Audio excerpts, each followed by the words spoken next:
Good morning. कसे आहात सगळे? Welcome back to my channel. तर आज आपण बनवणार आहोत फणसाच्या बियाची भाजी. सो व्हिडिओला स्किप करू नका, स्टार्ट टू एंड नक्कीच बघा आणि चॅनलवरती नवीन असाल तर सबस्क्राईब तर नक्कीच करा.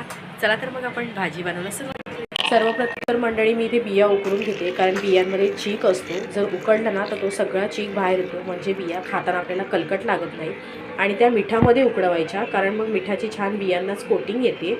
त्याच्यानंतर मग आपली फोडणीची तयारी करायची. फोडणीमध्ये मी जास्त काही नाही वापरले, फक्त जिराच वापरले आणि वाटण घातले. वाटणामध्ये पण फक्त कांदा आणि आपला खोबरा याचंच वाटण आहे, त्याच्यामध्ये बाकी काही मी ॲड केलेलं नाही आहे. आणि मग आपले छान असे हळद तिखट जे काही मसाले आहेत ते घालून मग त्याच्यानंतर बटाट्याचे कापसुद्धा टाकले, का तर भाजीला थोडा भरीवपणा यावा यासाठी. आणि मग ते छान असे उकळले की त्याच्यानंतर आपण छान असे कोकम ॲड करायचे. कोकमामुळे भाजीला ही वेगळीच म्हणजे चव येते, खूप छान लागते. भाजी रेडी आहे. आपण आजचा व्हिडिओ इथेच थांबूया. भेटूया नेक्स्ट व्लॉगमध्ये. बाय.